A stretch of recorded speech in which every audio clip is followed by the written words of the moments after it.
Hey, what's up, everyone? I'm Matt Miner, I'm Josh Carter. and we're the marketing team at Hatch, and this is Built By, the podcast for marketers. By marketers. Super cringy tagline, still working on it. But what is Built By? I don't know what is Built By. Yeah, I literally just pulled him in for this. Built By is our attempt to connect with marketers in the home improvement space. Our company, Hatch, has been working with home improvement companies for the past 2 years, and as marketers, we've seen a lot of good stuff, bad stuff, and ugly stuff if we're being legit. Yep. Newspaper ads, which is okay. It's all branding. But there's a lot of things happening on the marketing trends that I think a lot of home improvement companies are missing out on. And what we want to do is kind of bridge that gap. So we're going to be bringing in partners, other customers in the home improvement space to see what they're doing, what they're learning, what's working, what isn't working. Honestly, you can learn more from failures than you can from just keeping the status quo. So we're excited to talk about that a little bit. And really our goal is after every episode, you have a few key takeaways that you can bring to your business. Whether you're a roofing company, a window company, a siding company, or you're a home improvement CRM or a home improvement lead gen consultant, whoever you are, you're going to have key takeaways based upon some of the cutting edge marketing strategies that we're seeing in the industry today. You're going to be able to bring those to your business. And that's our goal here at Built By. And I'm really excited. For the first episode, we're going to be talking about blogging. And we're going to be bringing on a company that does a really good job at blogging, and that's ServiceMonster. They're a home improvement CRM. They focus on restoration. And their marketing coordinator, Michael Madison, does a really good job at increasing the amount of traffic, increasing the amount of leads that ServiceMonster gets just by blogging. And blogging is something that doesn't cost you a dime to do, but it does cost you a lot of time. Yeah, and how can you effectively manage that time and get the most out of your blogs? So we'll share some tips, some ways that you can get started, some topics, and just insights that we've been learning. So stay tuned. So as marketers, it's really important to always be communicating the value that you're providing to the business. Mm-hmm. And in blogging, it's very much a long game, right? So I'll give you an example. We just got a inbound lead on our website from an ebook that we created 6 months ago. So it's really important that when you communicate what you're doing in terms of content creation, whether it's video content, blogs, images for that matter, graphics, infographics, whatever you're doing, that you're communicating to the business that what you're doing is laying the foundation for a content strategy that's going to ultimately bring people to your website through search engines. It's going to be content that you can use for sales enablement. It's ultimately going to drive you new leads, which new leads means more appointments. More appointments mean more business, more revenue for your home improvement company. So when you're communicating with your CEO, your owner, make sure that you talk through the benefits from a long-term perspective. These owners oftentimes expect you to want to be only doing things that are going to drive the business the next day, like cold emailing, cold calling. Mm-hmm. This is a long game, and we're going to talk through the best ways today to kill that long game in terms of blogging, as well as some pitfalls to avoid as you're doing that. Yeah. So, ideally, the best content engines take about 6 months for you to start seeing results on. So just keep it in mind with everything we're talking about. One thing that I want to talk about before we dive into tips and other things is a stat that I recently found that 70%, give or take, of the buying decision is already made before a customer even reaches out to you to get a quote or to find out about a product you have. So your blog should be the main place that those customers live to learn more about your offering, about your story, and what you can provide. The main overall keyword for all of this is education. So educate your customers and build that trust, and they'll be more likely to part with their hard-earned money because they trust you. It's something about trusting you as an expert in the space and the blog is really where that content will live. What I want to talk about is just a quick kind of story to set the scene here. One of my marketing, I guess, idols, as you can call him, is a guy by the name of Marcus Sheridan. He wrote a book called They Ask You Answer, and it's a really, really good book to run up the ladder to your leadership, to get them to understand the importance of blogging and why you should be doing it in your business today. Little backstory on him. He was a pool salesman, kind of local guy. He's from the Richmond area. We're based in Richmond, Virginia. And he sold pools during the 2008 recession.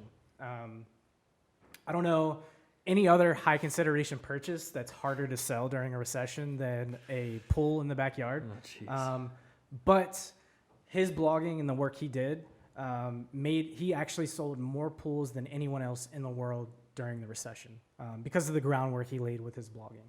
And his philosophy of They Ask You Answer. It's so hard to write a blog when you're staring at a blank page on your computer. I do it all the time. Josh sees me, and I just kind of pull my hair out over it.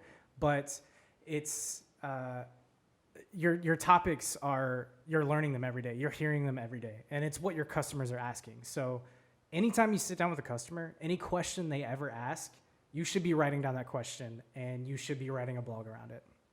A quick 400, 500 words around each blog. And if they're asking you these questions in person, they're searching Google for these questions. They're binging these questions. It's not a matter of hiding the answers, whether it is like product comparisons or anything. They can go through your website all day, but the importance of blogs is making that Googleable content live on your website. Make it easy for them to get to the information that they want. Yeah, exactly. There's 5 big areas that Marcus recommends you write content around that people are asking about, what they want to find out. And you can relate this to yourself. I mean, this is all things that I know all of us have Googled in the past week, probably at least the past month. Yep. Number 1, and this is the hardest one, and I've never been able to get leadership to when I tell them this, to say, oh yeah, that's a great idea, let's definitely do that. Number 1 is cost. This is the primary thing your customers are searching online. If you have cost on your website, that's great, but you need to make it more pointed. So create a blog around how much do vinyl windows cost. That's a great thing that people are definitely Googling. I don't have the SEO results on hand, but I'm sure it's in the millions, probably. Oh, no doubt. Of monthly searches that these customers want to find.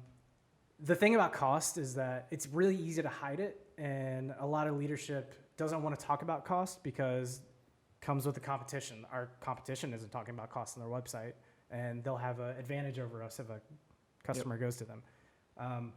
But I think the trust factor of you're not hiding behind anything. You're actually talking about what they want to know, and it just makes you an expert that they can rely on. And that Marcus talked about cost of pools on his website. Generated tons of leads by doing this. And all it takes is an hour or 2 of your time, whether it's outside of work, if you can't get buy-in for your team to put an hour or 2 on your calendar to knock it out. But the results will speak for themselves. Yeah, no doubt. And when you're talking about cost, it's okay to put in a range, right? These people are not wanting to talk to somebody and have somebody come to their own home just to have them walk around the house and then give you a cost, an hour later. Mm. They want to get it now. And in this day and age, you go on Amazon, you know how much the price is, right? So in a day of e-commerce, people are starting to treat home improvement type of exchanges as very similar to how you would work with a apparel company online. Yeah, it's honesty and pulling back the veil on all these things that customers typically don't find, and it's kind of a culture shock when you do find, oh, they're not trying to hide anything. This is right there on their website. None of their competitors are doing this. Yeah, honesty, trust, all of that. What made CarMax so successful? Yeah. They have straightforward pricing, right? You know how much the car is going to be walking into the dealership. And they capitalized on that consumer need and created a business around it. Mm-hmm. And you can do the same without, necessarily giving exact dollars and cents, because that all depends on the home, the measurements, all that stuff. Yeah. But you can at least give a range. Yeah, give a range. Just something with a dollar figure. It builds trust. Yep. The second thing that Marcus recommends you write about is problems that your customer may be facing in their day-to-day life. It's actually two-part. It's problems that they may be facing, whether it's a leaky roof. They'll Google, how can I fix my leaky roof? The other part of that is talk about problems with your own product. This is content that lives on beyond just your blog. This is stuff that you can send to customers that have already made a purchase, that you've already locked in. Create that long-term relationship with them by providing, this is how long tiles will last unless you keep up with this type of cleaner. Or in the window world, there might be a few things about your windows that when winter comes, they could easily crack if you're not taking care of them with this particular method. Yep. So it's two parts. Number 3 that he talks about is comparisons. So I recently went through the car buying process myself. I Googled what the difference was between a Chevrolet truck and a Dodge Ram. Well, it's no longer Dodge, it's just Ram now. But I wanted to know what the differences are. I want to know why I should go with one. I want to see what people are saying about one type of window versus a wooden paned window versus vinyl. Just things that will give you visibility on Google and Bing, and to get in front of them before they make the purchase decision. Number 4 is best of lists. And we love best of lists. Yeah, sorry, I just get so hyped with best of lists. It's actually funny. So we have a 7 best CRMs article on our website right now. Yep. We've seen really good traction with it, and it's a great way for us to highlight our partners. Marcus took a really interesting route with this. So he did a best of list of his best competitors, which sounds like the most insane thing to do on your website, is to highlight who you're actively selling against. He saw amazing returns on it. Why? Because people were searching who are the best pool companies in Richmond, Virginia, landed on his website. Keynote, he didn't list himself in any of that. He just ranked his competitors. It wasn't by who was best. It was just a list of Playmore Pools, Pools of Washington, D.C., blah, blah, blah. But they're on his website. And you just look at the header menu bar and you say, oh, this guy has pools. And he's talking about all these other competitors. It's that trust level. It's the honesty, trust, education. It all comes back to this. If he's that open to and that confident, dude, to share his competitors, as a consumer, you're like, this guy must be the best. Yeah. If he's that confident and that bold, it's like, dude, you're my guy. Yeah, absolutely giving you my money. Yeah. And the number 5 thing is something that is really big for home improvement companies, and that's reviews online. A lot of your reviews are, whether it's Google My Business or the 5-star ratings, other places, but this is really a chance for you to host what people are saying about your projects. Think of them as case studies. You just installed a sunroom on this house. Highlight pictures from the installation process. Get a quick video with the owner, them talking about the process themselves from their perspective. This is the things that put customers at ease when they're reaching out to your company to make a purchase. Yeah, and there's this one stat I read. It was something like 80% of consumers trust online reviews the same as they trust a recommendation from a friend or a family member. Yeah, it's crazy. Which is nuts. I don't know any of these people, and I see 5 stars, and I'm like, it's unbelievable. It's my product. And so the really cool thing is when you're blogging about this stuff and as you're thinking about your strategy here, highlight those customer testimonials in a blog post, because it's one thing for them to live on the homepage. It's another thing to see them layered in to with your content, right? So for example, you could be doing a blog post on the benefits of vinyl windows. You can pull in a customer review in that blog post to say, hey, the vinyl windows I got from this company were amazing, and here's what made them amazing. It's not necessarily a shameless plug on your company, but what it is doing is it's showing how good vinyl windows can be for, Joe that lives down the street, while also giving yourself a little bit of a pat on the back and creating that reputation and that trust. Yeah. It's again, it's evergreen content. So throughout the entire customer journey, drop them a blog whenever they're considering the purchase. Drop them a blog whenever they've made the purchase. Drop them a blog 6 months after they've made the purchase. Just keep in contact, and it's content that lives forever. So that's why the investment that we mentioned earlier is really important. So now we got to talk about mistakes. What are some common mistakes people make, and how can you avoid them? Biggest mistakes that companies make, and we're no angels over here. We've made these mistakes. Everyone makes these mistakes, but they're good to be aware of when you're building out your content. Number one, too much fluff. Don't fluff it.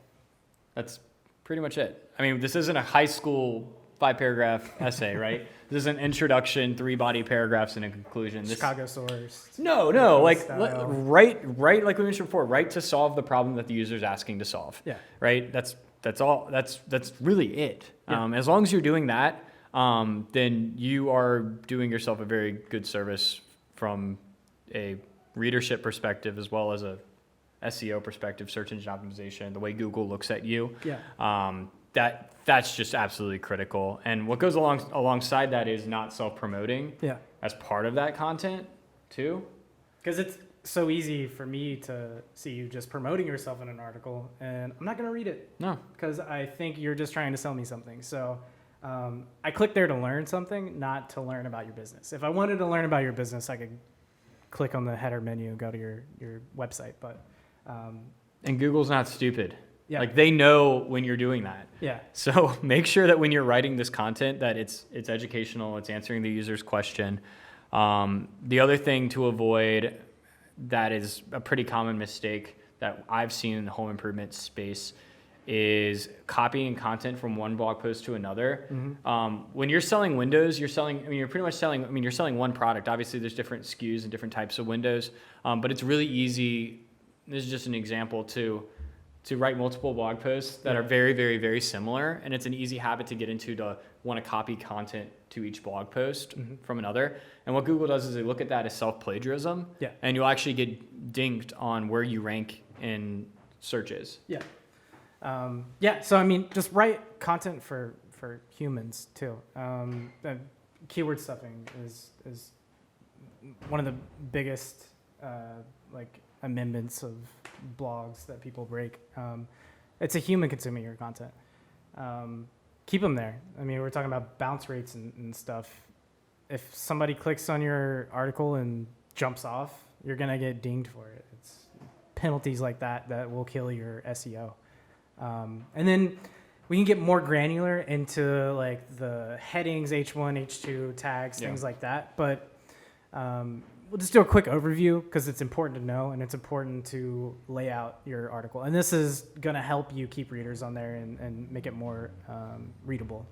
Yeah, so for structuring your blog post, H1 tag, H1 is your title. That's the title. That's the content that should match what your article is about. It should answer users' intent. It shouldn't be too long. A good example of this is one of our customers, Pella Windows and Doors.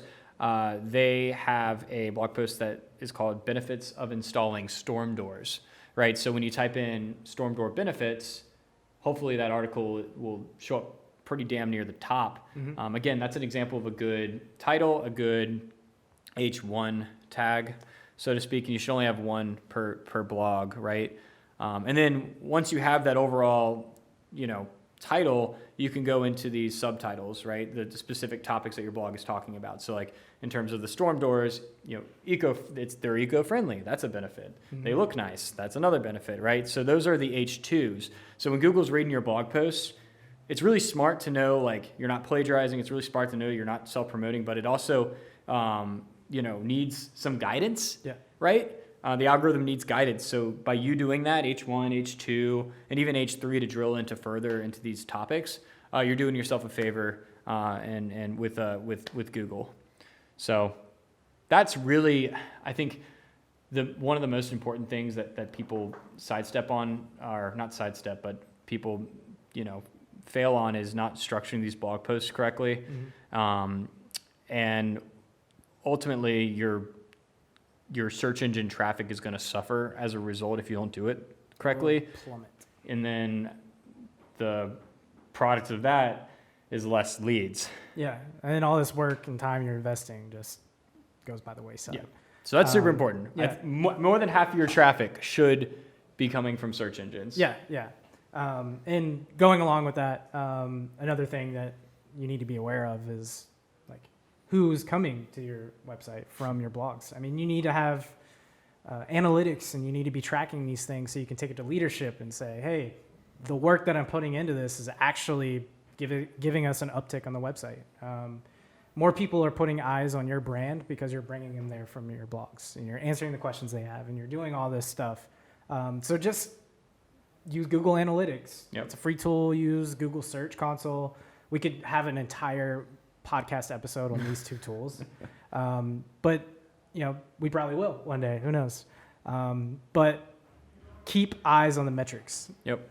I was talking to a window company the other day. They closed, I think it was like a 13K window deal because somebody came to one of their blog posts about like the top window brands of 2020. It was something related to that. Yeah. And as a marketer, you can literally go and say, hey, like you would not have gotten this sale if I had not written this content and they did not type in best window brands on Google. Yeah. So it's incredible the benefit of that. And to get them to end up buying, you've got to make sure that you've got some sort of call to action or some way to keep people on the site as part of the blog. And that's another, I guess, common mistake that we've seen is that you just have the blog and then you say peace out to the reader. Yeah, there's a fine line between self-promotion and giving them more content to keep them engaged with your company. Don't sell them on your company. To be honest, they don't give a shit about your company. They give a shit about the answer that they're looking for their question. So provide them more content around that. I think we mentioned it earlier. We do ebooks and things like that. You can do pricing sheets, white papers, anything. Like you're the expert. So have some sort of gotcha at the end.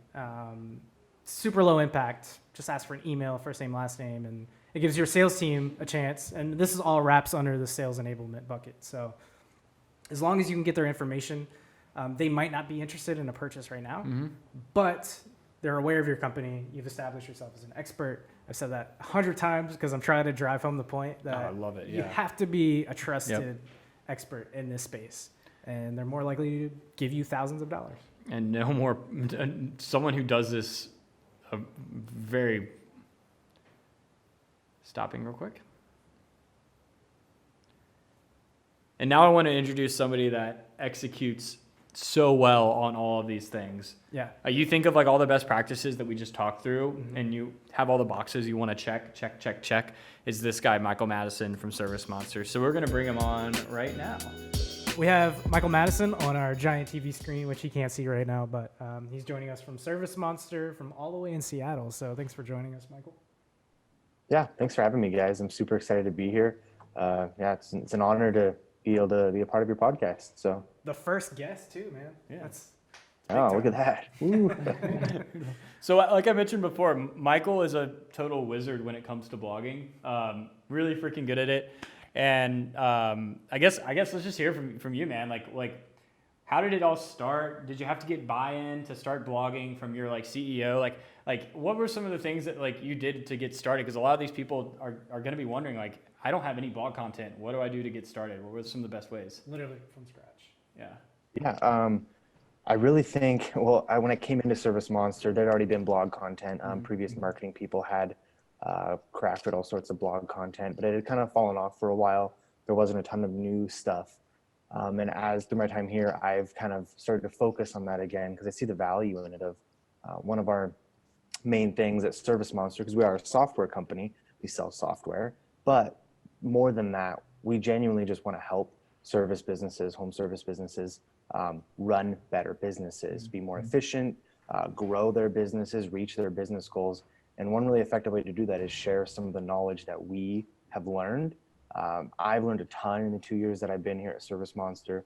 Many of my coworkers, including the CEO, have been doing this a lot longer. So they've learned just a massive amount from talking to actual home service businesses on what to do, what not to do, different strategies, all sorts of good stuff. So I started utilizing the blog to kind of share just a wide variety of types of content. I like to focus more along the marketing related content because I do marketing. So it's a little more natural for me. But we do all sorts of different stuff, and we have in the past relating to more like actual business numbers and data driven stuff, like focusing on repeat rate and how to calculate your repeat rate.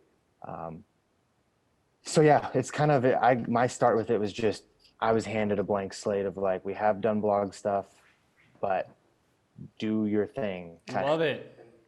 Yeah. So it was really, yeah. That's great. Yeah, because a lot of the folks that we've met it's more of those, like, marketing is supposed to generate leads immediately, and it's like really tough to communicate upwards, like, hey, like content is going to generate me leads like later on down the line. It takes like 6 months for a content engine to really start rolling. So it's really great that leadership was like all on board with that at ServiceMonster. Yeah, so we were talking a little bit earlier about actually creating content and coming up with an idea for a blog, something like that. I'd love to hear how you're approaching that. What like blog topics are you putting out there? What have you seen like success with? Anything around that? Yeah, totally. We do a lot, everything from like how-tos, like how to do this sort of marketing thing, to like top 5 tips. Like we did one with you guys recently. And those types of posts where it's highlighting multiple steps or multiple aspects to one topic.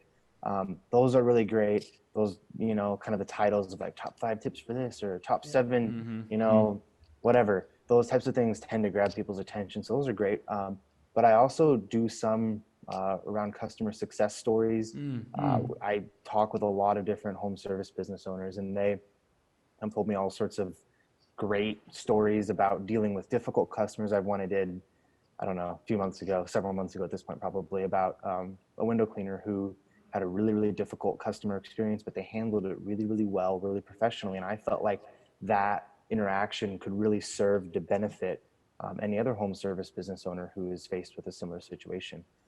So in that sense, it doesn't really have any, there's nothing about really ServiceMonster in it, which is great. It's fine. I'm fine with that. It really is just, this is a situation that probably will happen to other home service business owners. And here's how this person handled it in a really, really professional and just overall really awesome way that left the customer happy and didn't harm their business.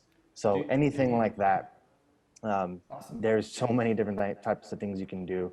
I see you guys do a lot of, you've been doing a lot of employee profiles, highlighting some of the people behind the scenes at Hatch. So that's super cool. That's great content too, especially for a home service business. Like, hey, here's our lead tech, John, and here's one of our office managers. And so kind of humanizing the company even more in a digital front, rather than just the face-to-face interaction that home service business owners will have. So yeah. That's awesome. Highlighting installers, things you can send customers ahead of time so they know who it is before strangers are like walking in their house. Yeah, it makes a lot of sense. Yeah, I don't even think I've also seen a blog post from ServiceMonster where they've self-promoted. Like, you guys are like I think that's something we talked about earlier, is that it's really easy to self-promote, and you guys have managed to just avoid that altogether, which I love. And that was always hard for me starting out, was like, when I write, it's like really easy to kind of do this, like I mentioned earlier, like safety blanket of like talking about the company. How do you manage that when you write? Like, how do you avoid kind of trying to layer in ServiceMonster, try to do it tactfully, but like not do it in a self-promoting way? It's tough. I think what it comes down to a lot of times is getting additional feedback from others of like, hey, does this sound too much like an ad? Yeah. Yeah. Yeah. And I think the way that I approach it really is just I have to remember value first, value first, value first. It has to be about the value first. Like, it can totally, I tie in ServiceMonster all the time as a potential solution or just an aspect to the solution of a problem in a blog post. But ServiceMonster is never presented as the only solution to this. And it's not presented as like, here's your problem and this is how ServiceMonster only can fix it. There's still other aspects to it. So it really is just like, I just got to think like, okay, this isn't necessarily just for people to buy ServiceMonster. It's just for people who want help with something or interested in this topic. How can I benefit them just completely, basically free without them having to buy anything and try anything out? I don't really have an easy way of saying like, this is how you avoid making it too much of an ad, but it's kind of just, you kind of just have to get used to it, I guess. Yeah. The more you write, the better you get. Yeah. And definitely getting feedback. I really think like having a coworker read it and be like, oh, I think that's a little too self-promoting. And I'm like, right, I'll change that a bit and add this part in. So Yeah. collaboration's good. Awesome. On that end of promotion, how do you, whenever you do write an article or blog or any piece of content, how do you push that out to the audience? What is your strategy there? Primarily social media and email. I post on our Instagram a lot. There's different ways. I'm kind of experimenting right now with different formats for how to share a blog post. Many people I've seen will just do like a screenshot of part of the blog, and I've done that before, and kind of just showing like there is a blog here and direct them to the link in your bio to read it. Also recently, a few times I've actually turned a blog into like several pieces of micro content where there's like multiple pictures that you can swipe through that have kind of the highlights of the article. Love that. And so it's like step one. I think one here. Let me find one real quick. There's just as an example, because I think that can be really beneficial. So this one was repeat business strategies, and I did it as the ServiceMonster tips thing, and then it has kind of just some text and like different strategies and just a really short block about it. And it's all comes from the blog post. So it's not like I'm having to make new content. I'm just repurposing that blog post content. But it's in a more accessible form on Instagram because they can see it right there rather than having to go to our bio, click the link, and then find it in there. And in emails too, emails are super easy. We send it out to our newsletter email list, and there's links right there directly to it. So those are really the main ways, is just through social sharing and email. But it's effective. They get a lot of views that way. So it works. That's awesome. Yeah, inbound traffic, man. That's what it's all about. How often do you send out your newsletter, by the way? Because I'm sure a lot of people are asking that same question. It's like list fatigue's a thing, right? You have a big list of people, and you're like, I don't want to send I don't want to send an email out to them like all the time. Yeah. Because then when I actually need to talk to them about something, it's sort of like Boy Who Cried Wolf. I hate to say it, but how do you handle that? Oh yeah, totally. That's definitely something to be aware of. For me, it tends to be no more than once a week. Kind of depends on the time. With a lot of change going on, like a lot of positive change in the company and like kind of some growth we're experiencing, it's made it a little bit more difficult for me to be super consistent on when I'm sending things out, which is something that we'll be able to dial in hopefully, because consistency is important with that. Oh yeah, we know that world all too well. Yeah, it's tough. It can be really tough, but yeah, definitely usually no more than once a week. For the general newsletter, obviously we have different audiences we send emails to and different lists, but for the general content stuff, it's usually once a week or once every other week, depending on how much content we're able to push out really within that period of time. Very cool. So yeah, that's for us. It works for a home service business. I mean, a lot of people just do a monthly newsletter. That's all they have time for, and that's effective too. I mean, it needs to be more of a well thought out and well crafted newsletter at that point with more content. But a once a month thing can be really great too. So yeah, as long as you're providing value, that's right. So we wanted to highlight one of your recent blogs that we saw. The grossest carpet cleaning wastewater videos, and this is like equal parts awesome and disgusting, but it kept me engaged when I was reading. Let's just click play and then talk about it. Yeah. How about that? I'd love to just get your thoughts on like how you came up with this idea, and I'm gonna be over here probably dry heaving while I watch this. Here we go. Here we go. Oh. Oops. There we go.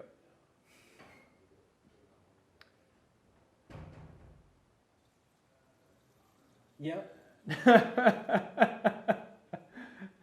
That's Dude. That's something, man. Dude, how did you find this video? Well, what we did was we did a contest to see who could send us the grossest carpet cleaning wastewater video. Oh my gosh. Submitted them to us. So I had the pleasure of watching these submissions and compiling the list of them for people within the company to rank. So that was fun. I got to see plenty of nasty videos. So it was sent to us. So we were tagged in it by a customer who cleans carpets, and it's disgusting. That's awesome though. Like just like looking at your Instagram post, I mean, it's got 240 views just on the single video. Yeah, and it's the carpet. It's your customer that's posting this as a submission, and then I see. I know you can't see it here, and I actually accidentally clicked onto the actual Instagram embed, and we could see like you commented on here, or somebody from ServiceMonster commented, "Yeah, it's pretty gross. Thanks so much for the submission." So then this is just like such a big branding move for you, man, by using your blog and you're creating. I don't know. We keep using the word tribe, but you're basically creating a tribe here, community around all this stuff. That's awesome. I love the idea of the contest, man. That's insane. Yeah, it worked really well. I mean, it was, it's nasty, but it worked. It gathered attention. We got a few good submissions from it. We highlighted the top ones in our blog post. So, and I like that too, is it just gives like some of these cleaning companies, it gives them some love. Like, hey, like we appreciate you guys, like thanks for the effort. Like you put forth effort to gather this content, to submit it to us, and like, here you go. So, and the guy who won a pet urine detection light. Oh. All right, yeah. Giving away some great prizes over there. Speaking to your audience, man, I love it. Exactly, helps them know where to clean their carpets at. So. Yep. Yeah, well, that's awesome, man. Just to wrap up, I'd love to hear a little bit about ServiceMonster, share some stuff with some of our viewers about how ServiceMonster is kind of impacting the industry. Total dad joke, how you're getting your hands dirty with a lot of this stuff. Oh, dude, that was terrible. I can't believe I said that. Yeah. I mean, ServiceMonster is simply a software program that helps people, any type of home service business, especially cleaners, run their businesses, run their day-to-day operations. Most people know what a CRM is at this point, but if you don't, customer relationship management is what CRM stands for. And it's just type of software helps you manage your relationships with your customers. You gather all their data, keep track of them, job history, preferences. We have like all sorts of, there's just so much. And I could go on and on about it, but really it's just like your CRM, scheduling your jobs, any type of follow-up marketing. We have a mobile app, so you can run everything from your phone while you're out in the field, which is super helpful, take payments, schedule more jobs, add in new customer info, check in and out of jobs, all that good stuff right from your phone. We focus more towards the cleaning industry right now, but our software works for pretty much any type of home service business. So we're about to release a really big update to 6.5, a lot of massive improvements to our software. So, because our goal, like I said earlier at the beginning, is just helping businesses grow and helping them run more efficient home service businesses. So, like our software provides that, but also our content too. So, our blog, our Instagram posts, Facebook, or newsletter, whatever, we're all about providing value and just being a voice in the community. Not so much about just trying to like promote ServiceMonster only, but promoting other people within the industry, just to create a community and be a part of all these sub communities within the home service industry umbrella, because there's a lot in there. So I love it. Thousands of businesses. So yeah. We're super grateful for the partnership, and really stoked to do this webinar with you coming up in a couple weeks. So Yeah, that'd be Make super sure that fun. if you're watching right now and it's before where's the date on the board here?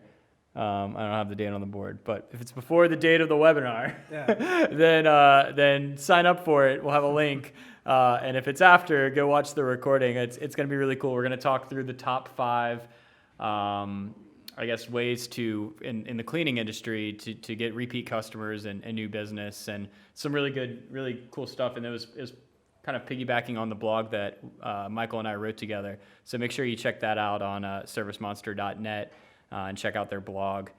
Thanks, Michael, for joining today. Really appreciate your time. Thanks, man. Thank you guys. Seriously, it was super fun. Love chatting with you guys. So Awesome, man. Thanks so much to Michael Madison. Thank you for watching. This has been the first episode of Built By. Hopefully, you got some takeaways to take back to your business on the blogging side of things, and can maybe show this to your owner, get buy-in a little bit. Yeah. Who knows? Love Who it. knows what you could do with this podcast? But yeah. Awesome. We really appreciate any feedback that you have. Add it in the comments below. And today's episode has been built by ServiceMonster, ServiceMonster.net. Thanks for listening.